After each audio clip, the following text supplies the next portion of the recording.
అహ్మదాబాద్లో కాంగ్రెస్ విస్తృత స్థాయి సమావేశాలు నిర్వహిస్తోంది. మొదటి రోజు సిడబ్ల్యూసీ మీటింగ్ పూర్తవగా రేపు ఏఐసీసీ సమావేశం నిర్వహించనున్నారు.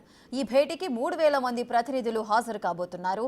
ఇవాళ జరిగిన సిడబ్ల్యూసీ మీటింగ్లో ఏ అంశాలపై చర్చించారో అహ్మదాబాద్ నుంచి మా ప్రతినిధి శివ అందిస్తారు. వేదికగా ఏఐసీసీ సమావేశాలు నిర్వహించబోతుంది. ఈ రోజు సిడబ్ల్యూసీ సమావేశం నిర్వహించిన తర్వాత సబర్మతిలోని గాంధీ ఆశ్రమంలో గాంధీ చిత్రపటానికి పూలమాలలు వేసి నివాళులర్పించారు కాంగ్రెస్ అగ్రనేతలు మల్లికార్జున ఖర్గే, సోనియా గాంధీ, రాహుల్ గాంధీ. వారితో పాటు Telangana CM Revanth Reddy, Bhatti Vikramarka, PCC president Mahesh Kumar Goud, అలాగే మంత్రి పొన్నం ప్రభాకర్, ఇటు ఏపీకి సంబంధించిన మాజీ పిసిసి ప్రెసిడెంట్ గిడుగు రుద్రరాజు కూడా హాజరయ్యారు. అయితే ఈ రోజు జరిగిన సిడబ్ల్యూసీ సమావేశంలో ఎటువంటి నిర్ణయాలు తీసుకున్నారనే అంశాలపై మనతో మాట్లాడేందుకు మహేష్ కుమార్ గౌడ్ ఉన్నారు. వారిని అడిగి మరింత సమాచారం తెలుస్తుంది. సార్ చెప్పండి, ఈరోజు సిడబ్ల్యూసీ సమావేశం జరిగింది, ఎటువంటి నిర్ణయాలు తీసుకున్నారు? న్యాయపత్ర అనే ఒక రెజల్యూషన్ బట్టి చాలా సుదీర్ఘంగా దాని మీద చర్చ చేయడం జరిగింది. చాలామంది సిడబ్ల్యూ సభ్యులు, ముఖ్యమంత్రులు, సిఎల్పి నాయకులు మాట్లాడడం జరిగింది. రాహుల్ గాంధీ తన సందేశంలో ఎక్కువగా ఈ దేశంలో ఉన్నటువంటి ఓబీసీల గురించి ప్రస్తావించడం అనేది సిడబ్ల్యూసీలో చెప్పుకోదగ్గ విషయం. ఈ దేశంలో కాంగ్రెస్ పార్టీ అధికారం రావడానికి ఓబీసీలు వెన్నుదన్నుగా ఉంటేనే మళ్ళీ కాంగ్రెస్ పార్టీ అధికారంలోకి వస్తుందనే మాట కూడా రాహుల్ గాంధీ చెప్పడం జరిగింది. సో దీంతో పాటు ఇంకా చాలా విషయాలు చర్చకు వచ్చాయి. వీటన్నిటి కూడా ప్రెస్ రిలీజ్ వస్తుంది. ఇప్పుడు మేము ఇక్కడ అహ్మదాబాద్లోని యావత్ దేశంలోని పవిత్ర స్థలం, పుణ్యస్థలమైనటువంటి గాంధీజీ నివసించినటువంటి సాబర్మతి ఆశ్రమంలో ఉన్నాం. ఇది దర్శించుకోవడం ఒక మహాభాగ్యం. దేశ స్వాతంత్రంలో ప్రముఖ భూమిక పోయించిన గాంధీజీ ఉన్నటువంటి ఆశ్రమం, ఆయన ఉన్నటువంటి రూములు ఇవాళ సందర్శన జరిగింది. నేను, మిత్రులు ప్రభాకర్ గారు అందరం కూడా గాంధీజీ స్ఫూర్తితో ఈ దేశంలో లౌకికవాదాన్ని, ప్రజాస్వామ్యాన్ని కాపాడుకునే విధంగా ప్రతి కాంగ్రెస్ కార్యకర్త కంకణబద్ధులే ముందుకు పోవాలని కోరుతా ఉన్నాం. రేపు జరిగే సమావేశంలో ఎటువంటి నిర్ణయాలు తీసుకున్నాం? రేపు ఏఐసీసీ సమావేశం, ఇవాళ సిడబ్ల్యూసీ కాంగ్రెస్ వర్కింగ్ కమిటీ సమావేశమైంది. రేపు ఏఐసీసీ సభ్యులందరూ కూడా హాజరయ్యే సమావేశం. చాలా రెజల్యూషన్స్ ఇవాళ చర్చించిన రెజల్యూషన్స్ రేపు ప్రవేశపెట్టబడతాయి. దేశానికి సంబంధించి, ప్రస్తుత దేశ రాజకీయాలకు సంబంధించి చాలా విషయాల్లో లోతుగా చర్చ జరిగింది. రేపు అన్ని కూడా అవి రెజల్యూషన్ రూపంలో వస్తాయి. ముందుపాటు పొన్నం ప్రభాకర్ గారు కూడా ఉన్నారు, మంత్రి గారు. రేపు జరిగే ఏఐసీసీ సమావేశానికి హాజరు కాబోతున్నారు. సార్ చెప్పండి, ఈరోజు సిడబ్ల్యూసీ సమావేశం జరిగింది, పార్టీ బలోపేతానికి సంబంధించి కీలక నిర్ణయాలు తీసుకున్న తర్వాత సబర్మతి ఆశ్రమంలో గాంధీకి నివాళులు అర్పించారు. అయితే రేపు ఏం జరగబోతుంది రేపు సమావేశంలో?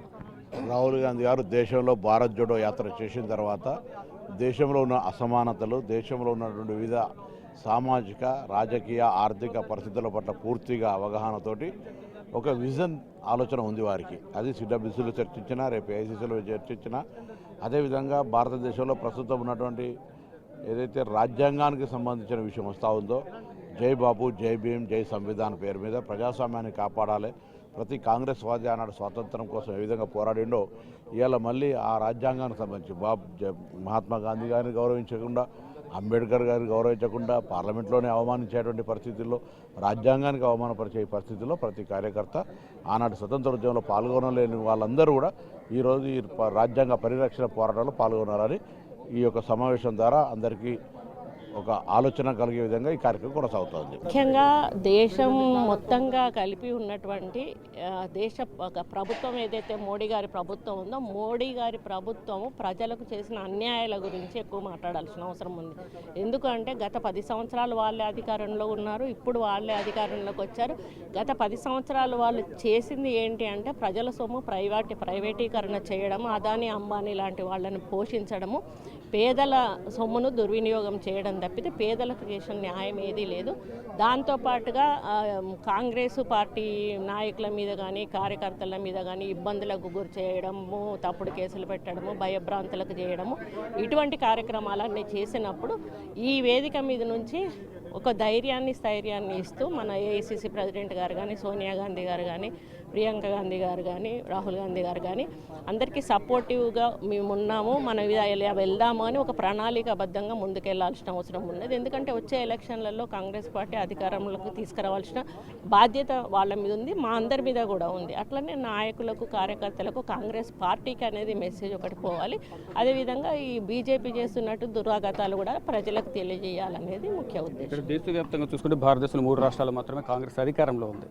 అంటే రాహుల్ గాంధీని ప్రధానిని చేయాలంటే మ్యాక్సిమం మెజార్టీ అనేది రావాల్సి ఉంది దేశవ్యాప్తంగా. దానికి సంబంధించి తెలంగాణలో భారీ మెజార్టీతో ప్రజలైతే గెలిపించారు. ఆ పాలన ఏ విధంగా ఉందనుకుంటున్నారు? దేశవ్యాప్తంగా కూడా తెలంగాణ మోడల్ను తీసుకుంటారనేది రేవంత్ రెడ్డి చెప్తూ ఉన్నారు. అది ఖచ్చితంగా నిజంగానేనండి. ఎందుకు అనంటే తెలంగాణలో ఉన్నటువంటి పాలన దేశంలో ఎక్కడా కూడా లేదు. అక్కడి నుంచే అన్నీ కూడా మేము డిక్లరేషన్స్ సోనియా గాంధీ గారు కానీ ప్రియాంక గాంధీ గారు కానీ రాహుల్ గాంధీ గారు కానీ ఇచ్చారు. బీసీ డిక్లరేషన్ ఇచ్చారు. అక్కడ బీసీ డిక్లరేషన్లో ఈరోజు ఇప్పుడు అమలు చేస్తూ ఉన్నాం. ప్రియాంక గారి దాని గురించి మహిళల గురించి ఎన్నో కార్యక్రమాలు ఈరోజు చేస్తూ ఉన్నాం.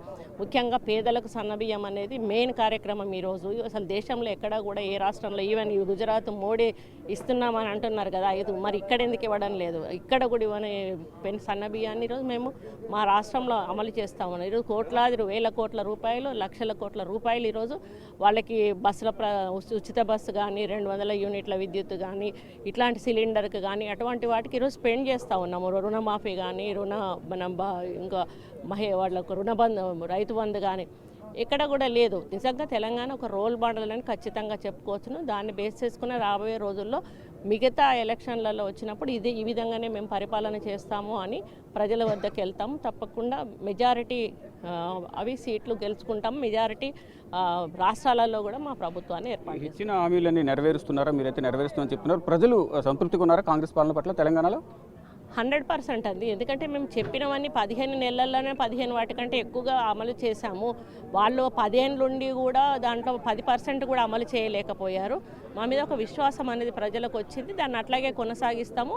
చివరి ఎలక్షన్ టైం వరకు కూడా 100% ఇచ్చిన హామీలన్నీ కూడా నెరవేరుస్తాం. మొత్తంగా చూసుకుంటే దేశవ్యాప్తంగా తెలంగాణను మోడల్గా తీసుకుని ముందుకు వెళ్ళేలాగా కూడా మా తెలంగాణ పాలన కొనసాగుతోంది.